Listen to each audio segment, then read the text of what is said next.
Saya mulai dari prinsip dasar komunikasi.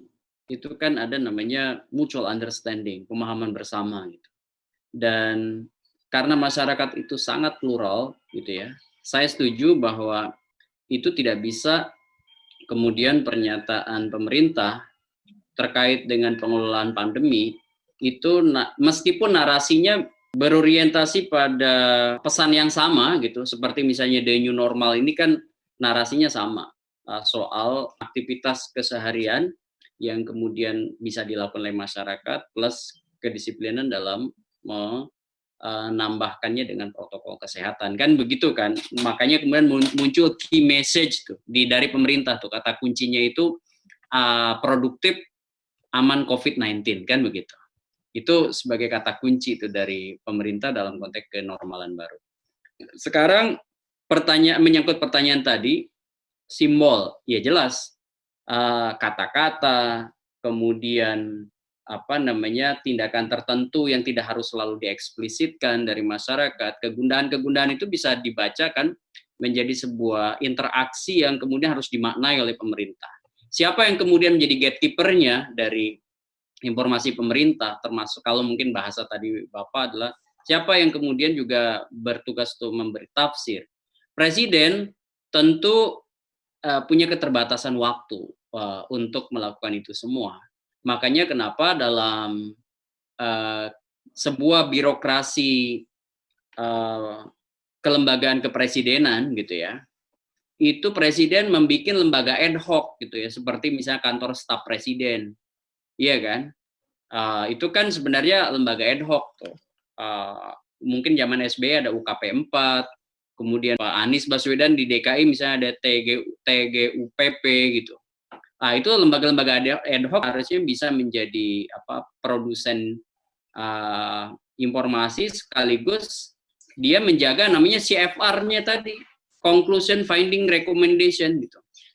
Termasuk memastikan siapa yang kemudian menyampaikan pembacaan dari simbol-simbol yang berkembang di masyarakat itu supaya kemudian juga kembali dipahami oleh masyarakat. Jadi politik hari ini kan bekerjanya di dua dunia gitu. Dunia nyata ya seperti offline dan dunia online. Dan kedua-duanya harus dijagain oleh siapa? Oleh pemerintah tentu lewat apa? Kan punya namanya pemerintah kan punya aparat gitu ya. Aparat birokrasi.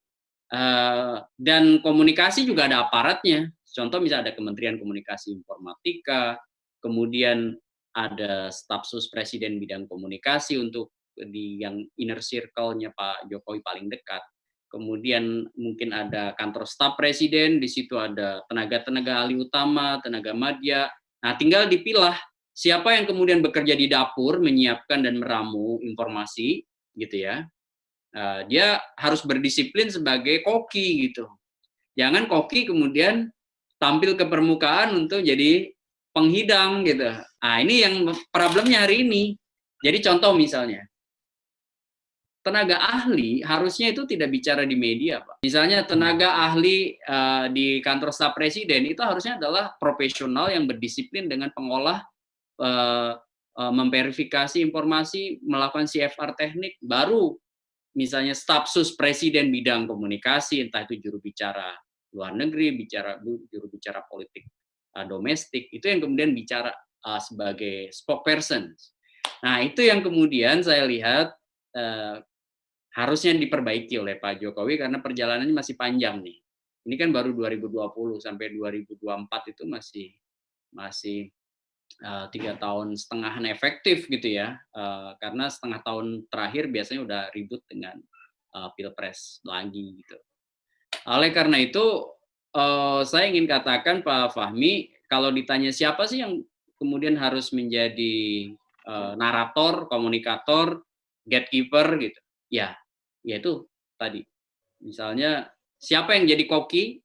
Oke, tenaga ahli yang profesional tuh dokter, banyak tuh dokter di situ ya, yang kemudian ngelola informasi seperti ada Ngabalin, Doni Gahral gitu, ada Novrian gitu, dan banyak lagi nama teman-teman saya yang kemudian masuk di lingkar kekuasaan yang jadi tenaga ahli madya. tenaga ahli utama di kantor staf presiden. Baru kemudian deputi 1, deputi 2, deputi 3 termasuk misalnya Pak Juri Ardiantoro, deputi 4 bidang informasi dan komunikasi politik. Nah, itu yang kemudian bisa menjadi juru bicara di media, termasuk juga Pak Fajrul Rahman karena staf sus presiden bidang komunikasi.